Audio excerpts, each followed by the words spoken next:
and white and the lawman kept us safe. Now the bad guys win, the good guys die. Times they sure have changed. That's just the way it is. That's just the way it is.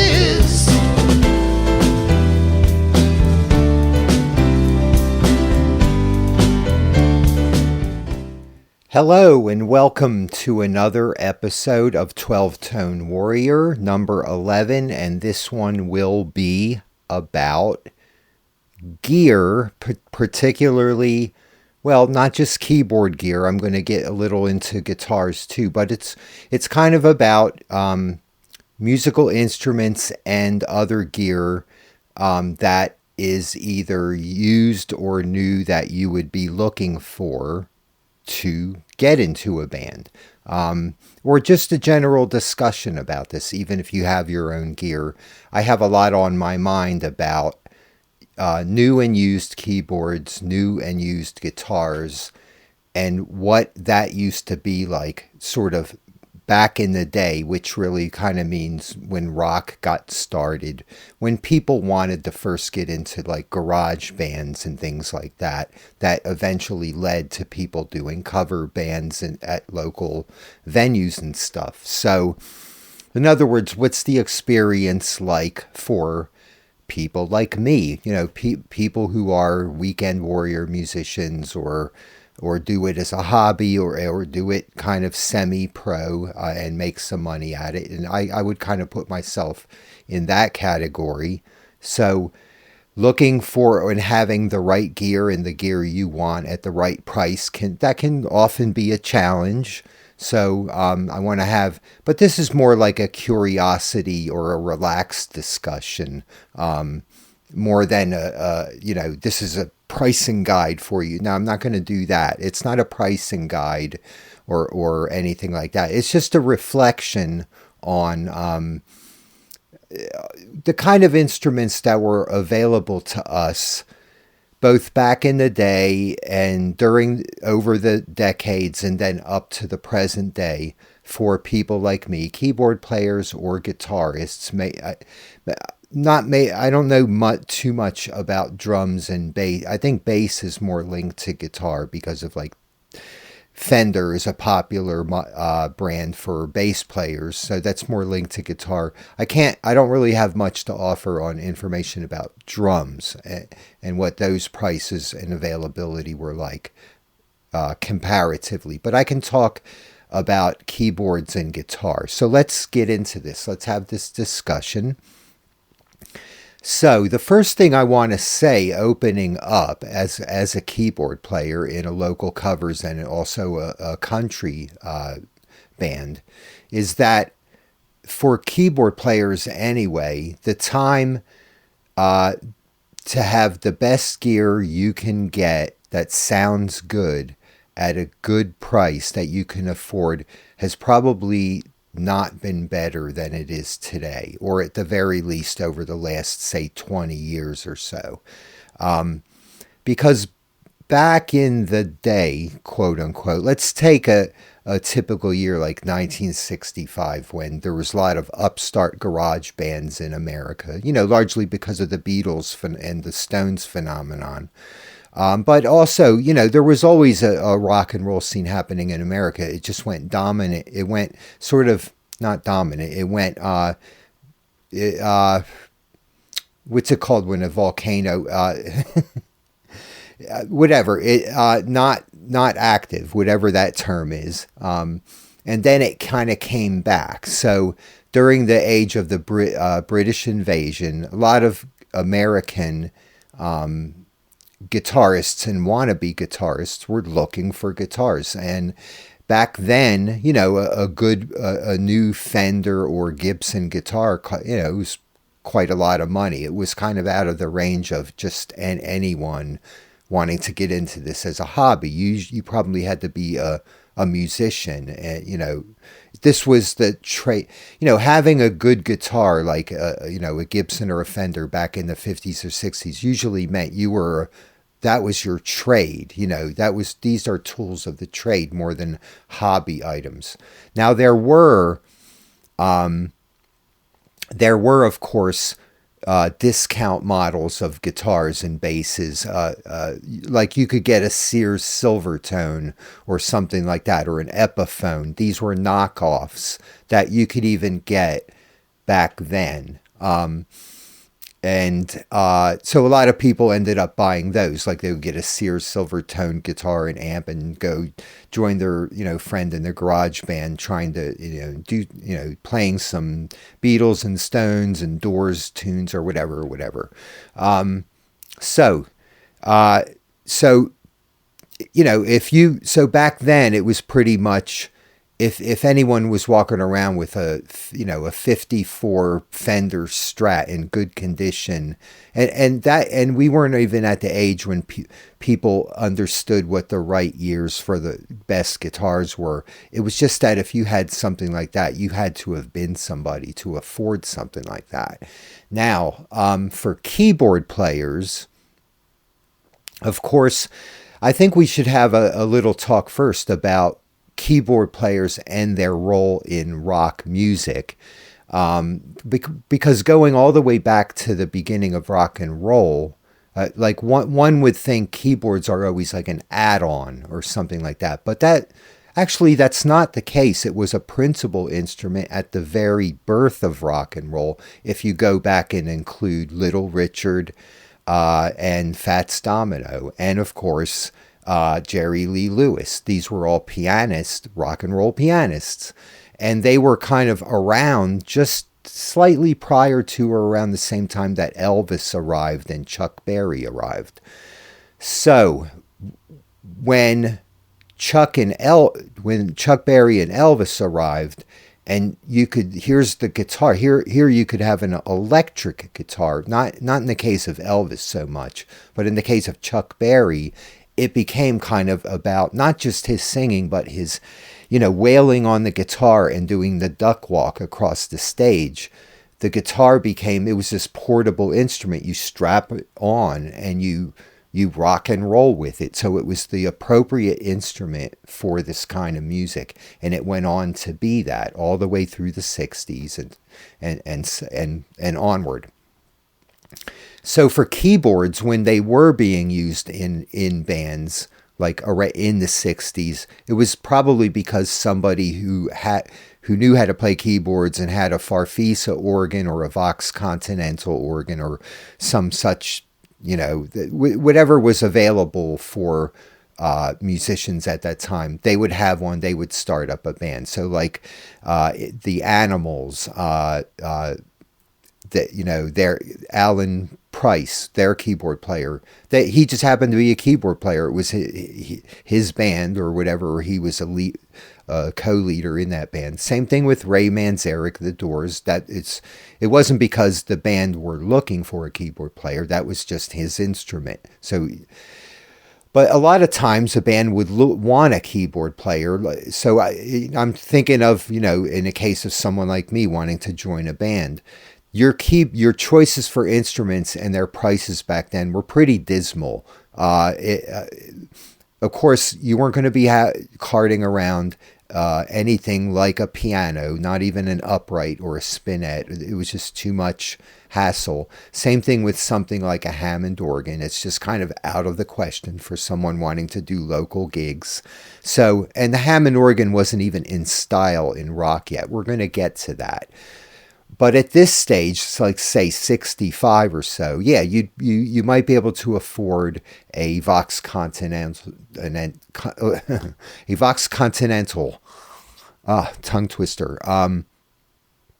Anyway, so you'd have something like that. It would have a kind of cheesy organ sound, but that was the accepted organ sound of the time. Think of that song, 96 Tears, that cheesy sound. That's what they did. But, it had vibrato controls. You could get some good sounds out of it, as Ray Manzarek showed us. Now, as time went on, as we moved kind of into the late 60s and into the early 70s, for guitarists, they, are prime guitarists of the age, people like Jimi Hendrix, Jimmy Page, Jeff Beck, Eric Clapton, on and on and on. they already kind of had the models they preferred kind of almost set in stone at this time. And so fans of those guitarists would notice this. They would be like, yeah, you know what, the Fender Strats from the year 53 and 56, those are, but generally throughout the 50s and into the early 60s, those are the ones before the CBS buyout. Those are the ones to get. They have the best tone, the best build. So these kind of things went on. Same thing with Les Pauls, Gibson Les Pauls. And even the Gibson ES models, the large semi-hollow body. These were all the ones mainly that were being desired by rock musicians and semi-pros. People at the beginner level were still getting things like Silvertones and Epiphones or whatever other cheap models they could get their hands on.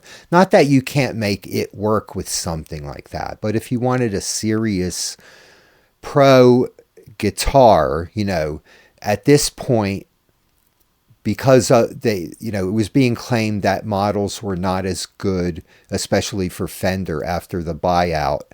That actually did happen in like around 65. These models from the 50s and the first part of the 60s all started pretty much getting snapped up.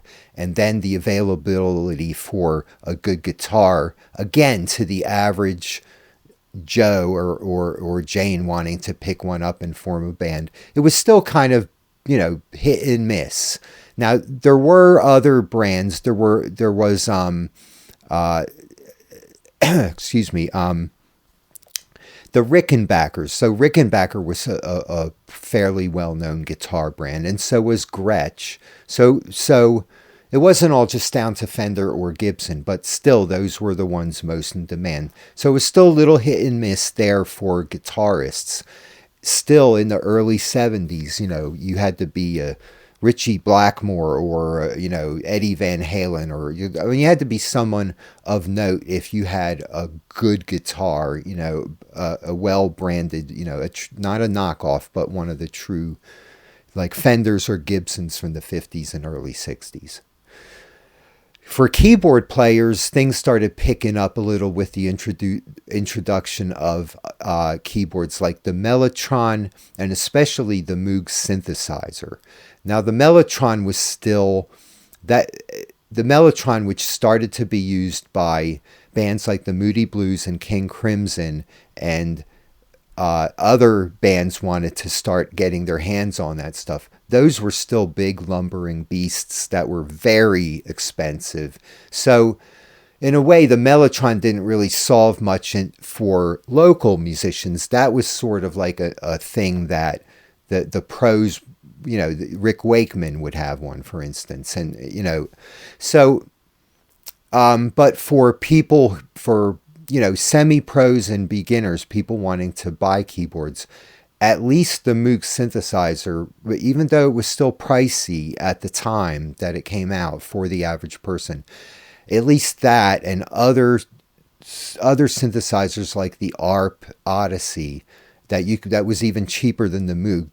Now finally you could get your hands on something, even though it was just a mono synth, as long as you had maybe a Farfisa organ to go along with it, or say electric pianos, which I hadn't talked about back in the 60s period. But Fender Rhodes and Wurlitzer electric pianos were very pricey.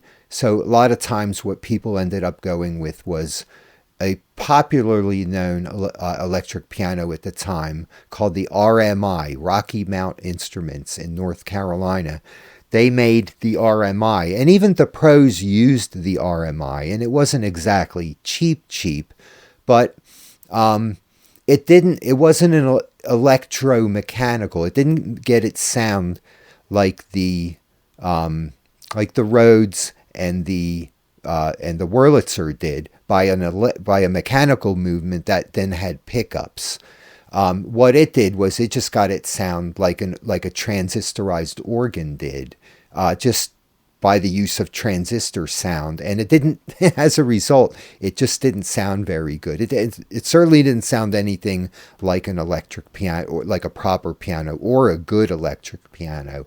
But you can hear it on a lot of recordings back in the day, such as the intro to The Lamb Lies Down on Broadway, the song and the album. That's what you're hearing is an RMI electric piano. Rick Wakeman used one too. John Lord from Deep Purple used one and even ran it through, along with his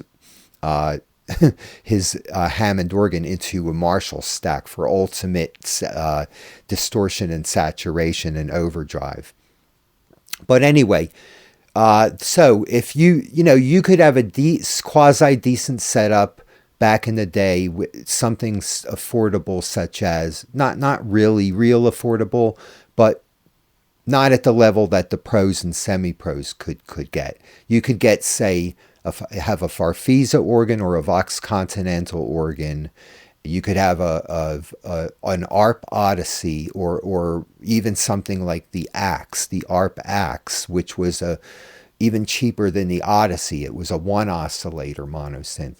And maybe you could also have an RMI electric piano and keep the price fairly low and have yourself a keyboard rig for a cover band back then. So we're talking like early to mid 70s. All right, so moving along, what I want to do at this point is, for guitars, I would say that, I think what I'll do is I'll sum up what I think about guitars and their pricing and availability for musicians from about the late 70s all the way to the present, and just put that into one block.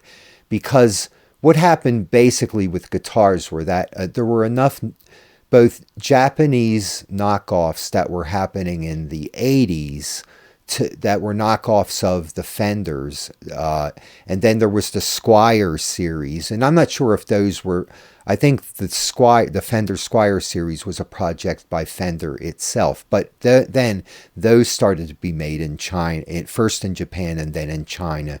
So in the 80s and then going on into the 90s, really pricing and availability of guitars in the classic style that guitarists want them, it wasn't that bad. It was actually pretty good. You could get a new guitar for, I don't want to mention prices because of the way inflation works, and I have to balance that out. It's more like I just want to talk about how affordable is it to musicians. For guitars, other than the fact that there has been a recent flood of cheap guitars flooding the market due to the fact that a lot of people bought guitars during COVID, practiced on it, and then after COVID ended, they wanted to resell, but thought they could get a good price on it because of, how this stuff works with the vintage guitar market. The shop buyers weren't having it, and so right now there's a huge flood of decent guitars. Let's say you're starting out.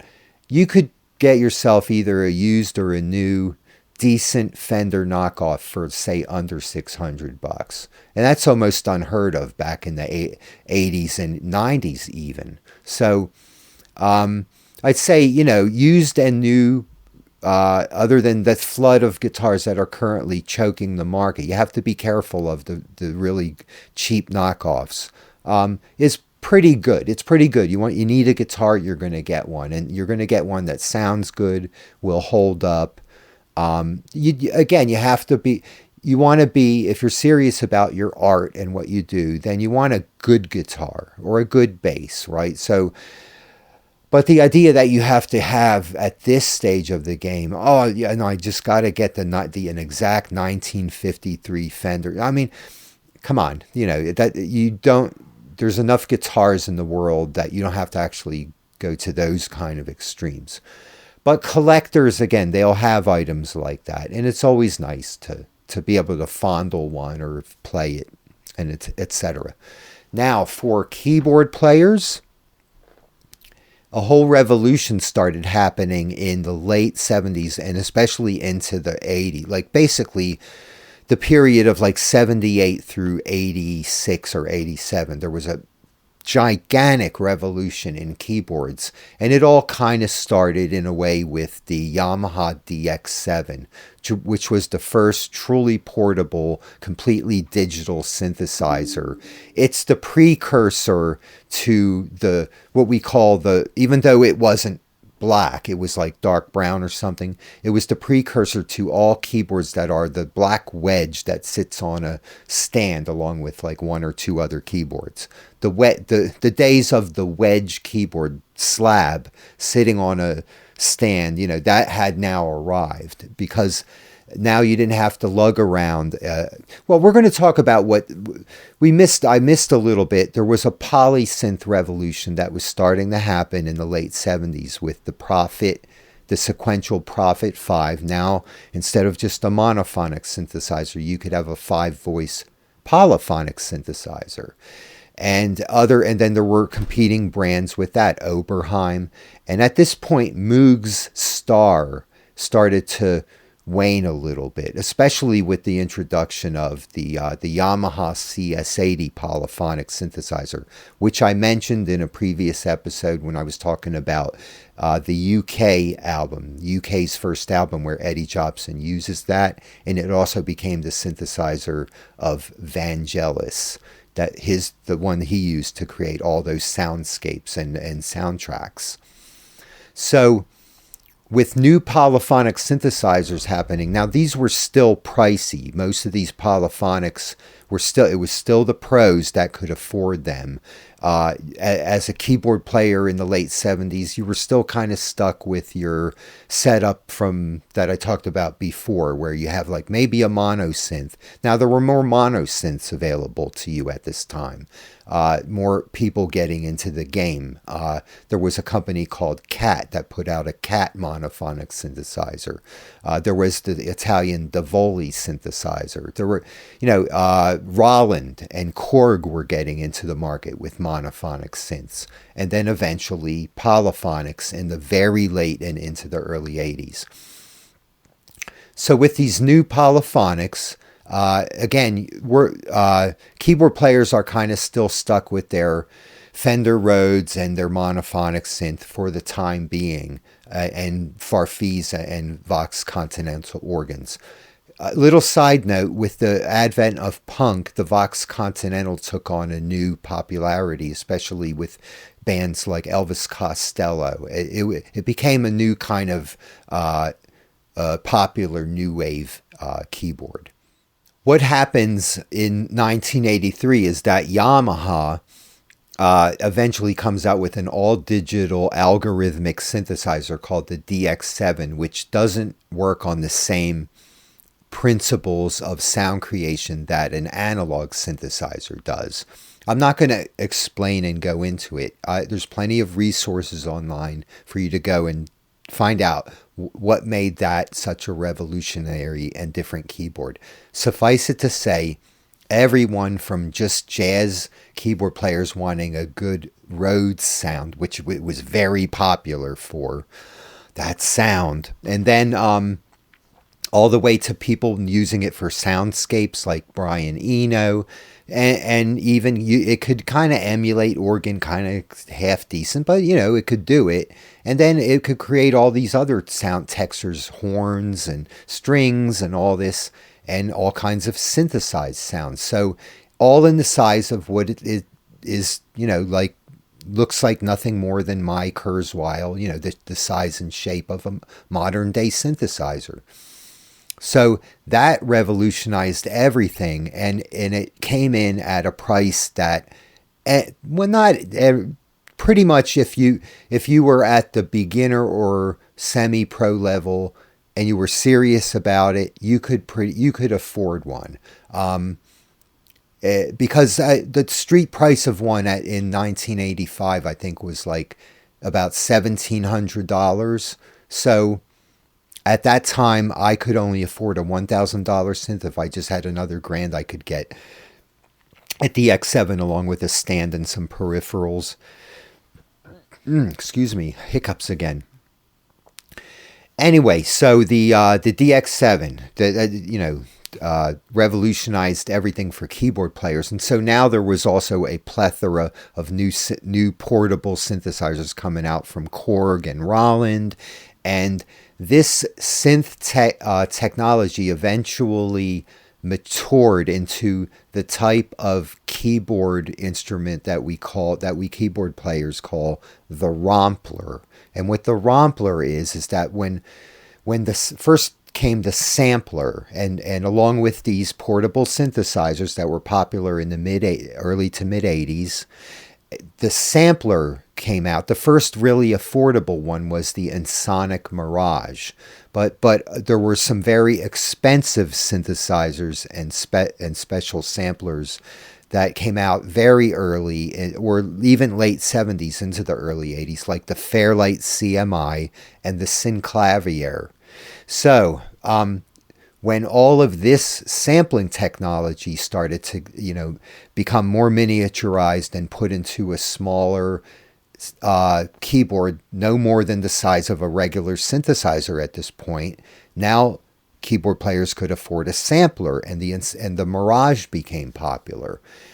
And now, as we move into the late 80s, Korg revolutionized everything once again with a keyboard called the M1, the Korg M1, which is really the first true, or at least very popular, what we call rompler. So basically what this keyboard does is it stores a bunch of samples that you don't create yourself or go in and edit. It just has the samples on board, sounds of pianos, organs, everything else that the thing stores. And it has just minimal, it makes use, of course, of contour, envelope contouring, filtering, and all the other things that synthesizers did. But it's not just relying on waveforms. It relies on pretty much finished sampled sounds that only need to be smoothed over a little bit and then sent into the output of the keyboard. So these romplers were selling like the Korg M1 now, but all you needed was basically an M1 and maybe another keyboard if you wanted weighted action. I mean, Korg would come out with the T1 eventually, which is the weighted 88 key M1. But in 1989, that didn't quite happen yet. The M1 comes out in early 89.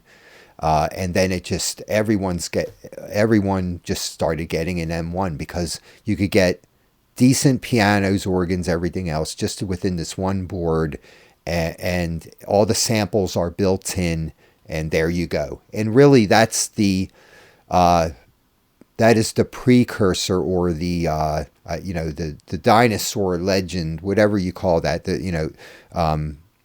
to all the modern day keyboards that we keyboard players and bands use now. The black wedge, although of course now there's the red wedge. The Nord is very popular, but there you go. So that's basically what happens for keyboard players. And once we have like a generation or two or three of these kinds of digital keyboards, because they started to mature into the 90s and get even better. The build quality, now you could get like an 88 key weighted version of almost any of the offerings that were out there. It wasn't just, the first digital pianos, which were very expensive in the mid to late 80s. That was now over. Now you could afford one instrument, 88 keys, and it does everything by the mid 90s.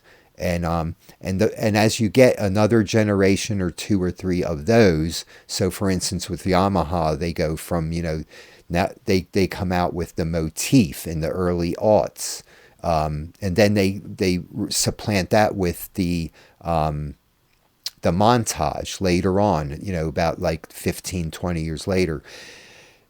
They've all matured to the point where the pianos are excellent, the organs are great, the everything that you need is there. It all sounds great, and now because you have several generations of these instruments, you don't have to buy a new one. You could buy a used one and keep the price really down and still have a great sounding keyboards. So for keyboard players, it really hasn't been better. And I know that from experience. I know when, even as late as the early 90s, I still couldn't afford a rig that where my piano both felt and sounded realistic and had great organ sound with the Leslie, and it wasn't happening. It was like, what I could afford at that time, that horrible DX7 sound that everyone, for the electric piano that everyone got tired of, that became so unfashionable. It was a very frustrating time for me until at least a generation or two of the best romplers had come and gone.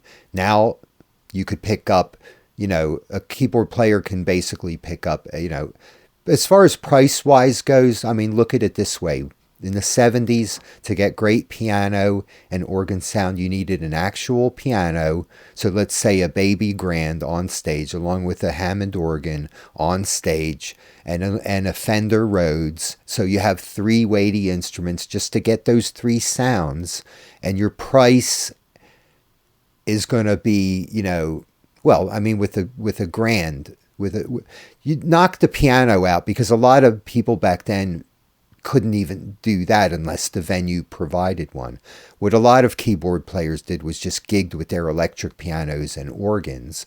But even then, your price is high. You're talking a rig that probably cost 20 grand back in those days prices, back in the 70s prices.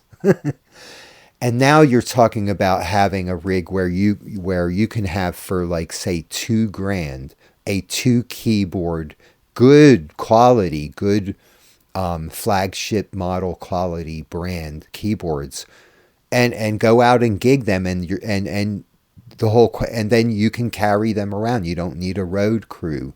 You don't have to have people carry your organ or electric piano around for you. So it hasn't been better for keyboard players until I'd say the last 20 or so years, as far as having good, reliable keyboards with great sound, portable, and, of course, they mess up every once in a while. My Kurzweil gets a little crazy and does weird things, but, that goes with anything you buy, right? So we can't really, as far as reliability goes, it's probably never been better than ever, with things like out of tune mellotrons that break down, and Hammond organs that need to be lugged around. Those days are all over for keyboard players, and for guitarists, you strap it on. Of course, the weight of a guitar has never really been an issue for a guitarist. So that, So anyway, I can't think of much else I want to say on this topic. I hope I have entertained you on this, or informed you, or both, and you've enjoyed this discussion. If you did enjoy it, smack that thumbs up button, and there you go, thumbs up button, and subscribe if you want to be notified of future 12 Tone Warrior episodes, and I will see y'all later.